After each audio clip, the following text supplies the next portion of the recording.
But when you're a G, you're just accidentally like pimping hoes. Like you go somewhere, there's some bitch. She's like, hi. You're like, yeah, hi. Yeah, I'm the man. Oops, you fuck her. Oops. And now she's in love with you and shit.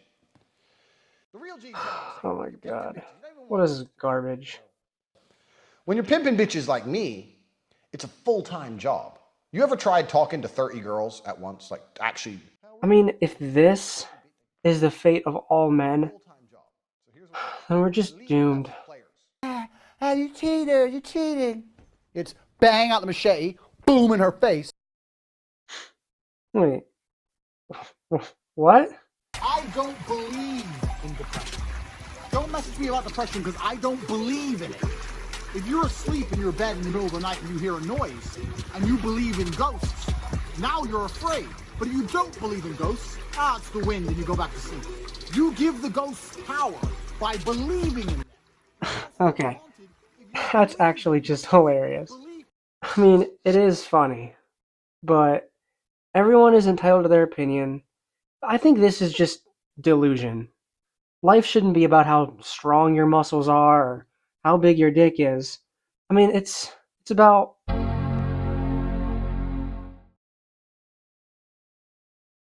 I mean, not what I expected, but it's gotta be better than this shit. Mate, that doesn't make a tricycle. No, you don't. Carve out a fucking 3 wheels. Bicycle training wheels, dickhead.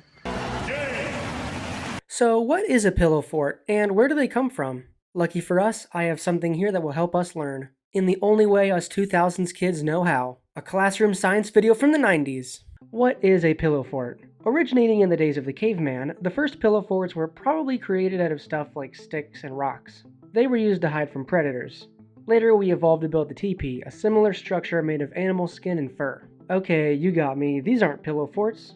These things are built for fun, not survival. So who invented the true pillow fort? Was it A. Richard Nixon, B. Your mom, C. That's correct. It was nobody. That's because we don't even know who came up with the idea, actually. Scientists have determined that it certainly began during a time in American history when the economy was good enough to afford extra blankets and pillows. But scientists have been able to rule out certain periods of American history when the economy wasn't good enough to afford extra blankets and pillows. So we can rule out 1929, 2008, and everything after that. Regardless, the modern pillow fort typically consists of blankets, pillows, and chairs, which are rearranged to create a makeshift structure for young children to play in. They can be big, small, long, short. Pillow forts can come in all shapes and sizes. And the funny thing about it is, the longer you think about your own pillow fort, the worse you feel. No matter how big you think yours is, there will always be a pillow fort bigger than yours. Because everyone has a big pillow fort except you, and that makes you sad. So you should feel bad. Whoopso! Looks like this video is a little outdated, huh? I think you get the gist. Pretty much everyone knows what a pillow fort is, but you know, I'm feeling a little lazy right now. I don't have the energy to move all those chairs and tie all those blankets together. I mean, this is America. Isn't there some contraption out there that can just do it all for me? Alright. Check this out. Microphone on the hat. Yeah, I know, it's genius. So, today, I have just bought a pillow fort do-it-yourself kit on Amazon. And full disclosure, I've already opened the box. I already tried to do this segment once. Didn't go so well.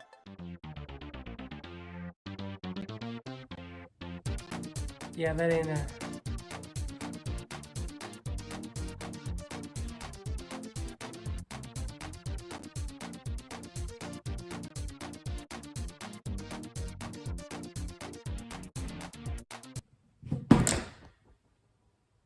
Oh my god, it actually stayed up.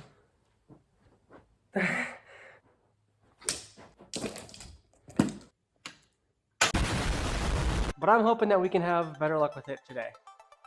Here's what I've got. A booby. This is how this thing is gonna work. We got rods and balls.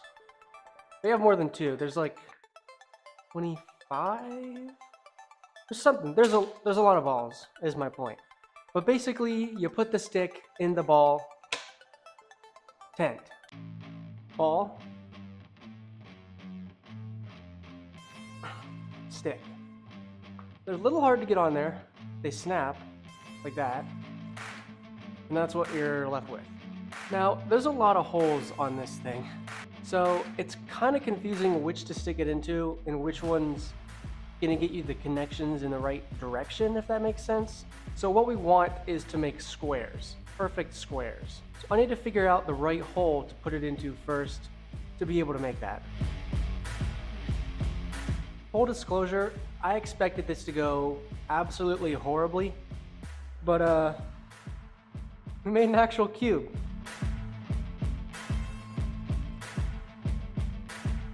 I don't know if you can see this ball.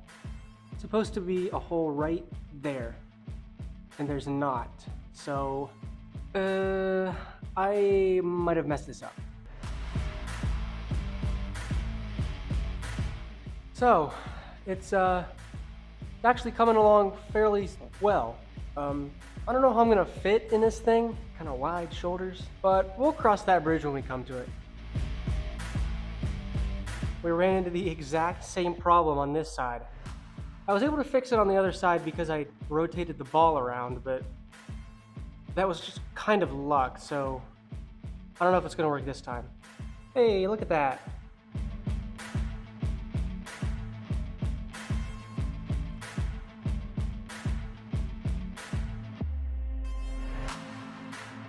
Not as sturdy as I would have hoped, but hasn't fallen over yet.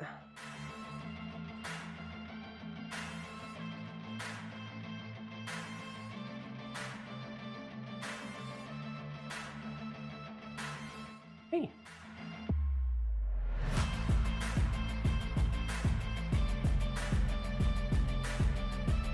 Oh my God, cat.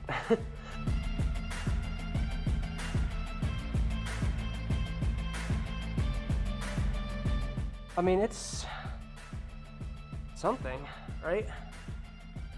A little one octagon of space. It's enough to hide from any movie logo, but it's holding together pretty well, as you can see, but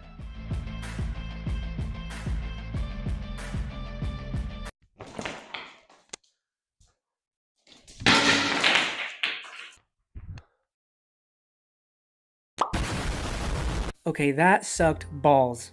So let's just build one from scratch. It's really interesting to me how all children seem to figure out the same architectural concepts from building these things. Because obviously it didn't originate in a single area of the world. It's something that everyone just started doing, but everyone does it, I think, pretty much the same way. Everyone uses the distribution of weight. Because when you're taking inventory for your tent, you want to separate the lighter elements from the heavier ones. A bed sheet, light. That'll be the ceiling. A weighted blanket? I mean, come on, that one's obvious. Lighter blankets and sheets always go on top, so the roof doesn't collapse. We can also use this principle to expand our surface area. We want to maximize space and minimize weight. Assuming our pillow fort isn't being built outside, we're not worried about the wind knocking it over. So as long as your ceiling fabric is light enough, you can use some really light standing materials. If you happen to have any giant cardboard boxes lying around for no reason, use them. It's a great way to create some extra space. You just need to use tape instead of a paperweight to keep the sheet down. And a darker colored bed sheet for the ceiling is preferred, so too much natural sunlight doesn't get through. Speaking of which, lighting. I'd say that most people would prefer a darker pillow fort rather than a lighter one, so they can add their own artificial light towards the end of the construction. Christmas lights always do great in this department. For a pillow fort shared between siblings, they might want to employ color theory. Jessica gets the blue blankets and purple pillows to build her section, and Timmy gets the red blankets and pink pillows. I mean, is this organization by color and tone really necessary? No, of course not. But we are pushing the boundaries here. Texture should also be considered. Lay down the softest blankets for the floor, and not like scratchy wool. You're going to be laying down a lot, because most pillow fort ceilings aren't high enough to stand up in. You can also build different types of structures. Tunnels, umbrella types, teepees, or you can just fly random style, putting together whatever you find in whatever fashion suits you. And that's the really great thing about pillow forts, isn't it? Most of them are made from just stuff that we all have lying around, so they're completely free to make and completely fun. Literally anyone can build these things. Me? I used to build them to hide from the THX logo when it came on the screen. True story, by the way.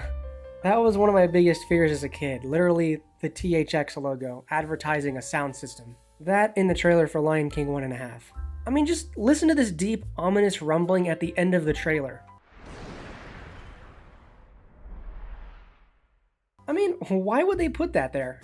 In any case, my two good friends Mr. Blanket and Mr. Pillow were always there to keep me safe. Let's see, any other good tips and tricks? Don't create a fire hazard when... Oh yeah, now we're on to the really fun stuff. Any second-rate beta bitch can build a tent, but only a true alpha male gamer can take it to the next level. And for that, we have to look at the foundational principles of architecture. The first is the principle of balance. Well, for your run-of-the-mill, thrown-together pillow fort, you don't really need to follow this principle too closely. Part of the fun is creating those random tunnels and sections to explore. But when you're trying to maximize space, it's a good idea to have some balance. For example, creating a central chamber for your tent with different branching pathways can give your tent a sort of focus that will really elevate it. This chamber can be a circle of chairs or a short tunnel even. The seance circle of chairs really is unmatched, because depending on how many you add, the square footage really increases quickly. Speaking of scale, that's another principle. Is your goal to make your tent as long as possible or as tall as possible? A well thought out pillow fort will strike the perfect balance between these two metrics. A very tall pillow fort is cool, but for most pillow forts, you can't explore upward. It's all about the exploration. But if your pillow fort is too low, this will decrease your own mobility. If you've got really wide shoulders like me, it might trigger a claustrophobic reaction. Find the right mix of long and wide. Okay, all joking aside, this is actually true. Master tent makers should also consider spatial hierarchy in the design process. Is the central chamber your living room? Or is it your bedroom? If you have branching paths, those could be the bedrooms for you and your siblings. Listen to me, trying to rationalize imagination over here. Moving on to entrances and exits. For maximum privacy, entrances and exits should be able to be covered when inside the tent. This will help with the reduction of outside light finding its way inside. It also means the sound from that scary THX logo can't get in. If you decide to create an exit separate from your entrance, it should be far away from this opening. Crawling through your fort is an experience, and you don't want to see the ending right when you walk in. Lastly, every pillow fort worth exploring should add some intentional asymmetry. I mean, that's what makes it fun, you know? Seeing where this tunnel leads to, going through these caves, it's like... I don't know exactly how to describe it, but over the course of writing this script, I guess I've realized that a tent isn't just a place to hide, but it's also about the fun of exploring a place that's never existed before. Man, I'm really itching to build one of these things myself. Not one that comes in a stupid kit on Amazon. A really, really good one. So let's do it. Let's build the best pillow fort ever. Results may vary. Okay, so that first tent, that was pretty terrible. So we're gonna build something real. First of all, working with a cold floor here, you want something a little softer. In the last part, we talked about having a central structure for your pillow fort, and that'll give it a nice sort of base that you can branch off of. So, I got these chairs. These kind of chairs are best because they're stable and they have these knobs on them you can tie things around.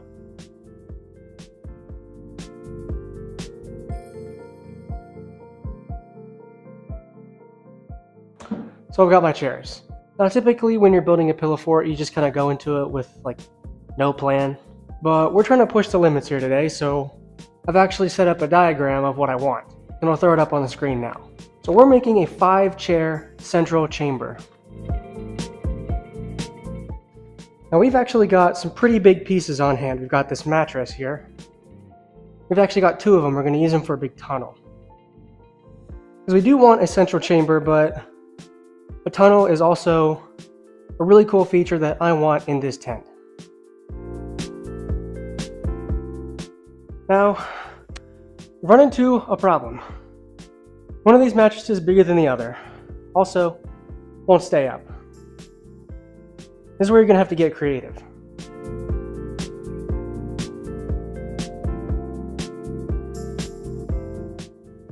Now, as you can see, I'm pretty lucky to have a lot of material to work with.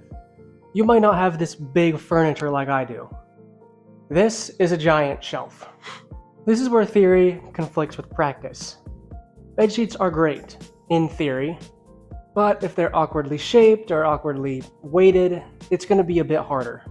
Example of a problem and how to fix it. It's hard to tell here, but this leg of this chair is actually coming off the ground because this sheet is stretching it too far.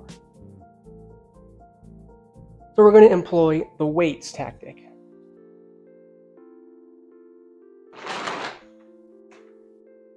You got to set something heavy on there or else it might collapse. So the plan was to use this sheet as another ceiling, but as you might be able to tell, it's too heavy. Hey, sometimes they just don't work out in your favor. We got to get some lighter blankets if we want this thing to actually work. I've modified the design a bit, couldn't get the ceiling to quite work out, so fold these two mattresses onto each other, still got a tunnel. Not quite as big, but I can definitely fit in there.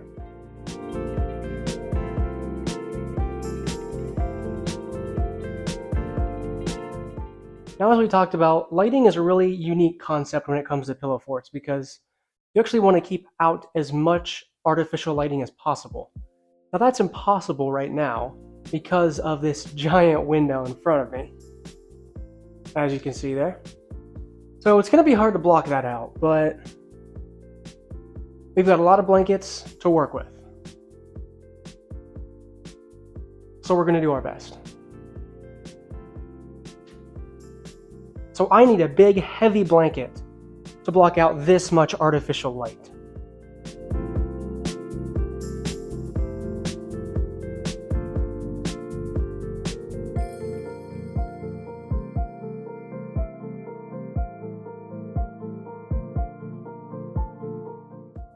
As you can see, coming along pretty nicely actually. We've got multiple layers of ceilings, blankets on here, and we've blocked out most of the artificial lighting. Get a good shot of that. Almost nothing's coming through there. Now this technique that we used here with the tunnel, I wouldn't recommend it if I'm being completely honest. This is not super stable, and it doesn't normally work out. This is probably the best I've ever seen it work. Especially since one is bigger than the other. You don't want that. But it does work, and that's the important thing.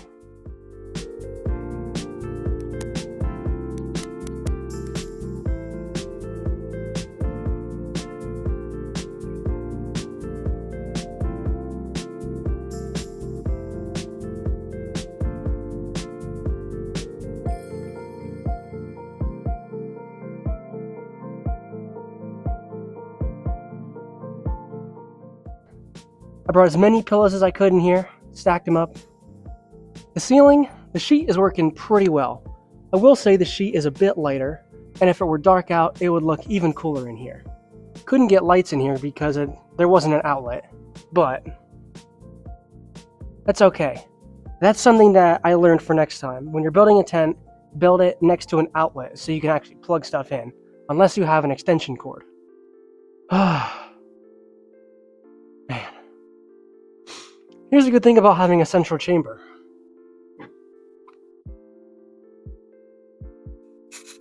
Some air fresheners. Smell holds in pretty well. Got my R2-D2, my mini fridge. That's not plugged in, it's just for show. So the obvious question is, why did I do this? Why did I choose to make this video? Well, why did you click on this video? You probably wanted an escape from reality, even if it's only 20 minutes or so. And that's what I want too. At its core, that's what a pillow fort really is. It's an escape from reality. Look, when you've got idiots like Andrew Tate running around, making young men hate women, it's easy to fall into that trap of toxic masculinity. You know, you say, I have a small dick and I don't feel manly enough, I don't feel big enough. And on a very personal note, I've ran into that exact problem in the past year. It was a real hurdle.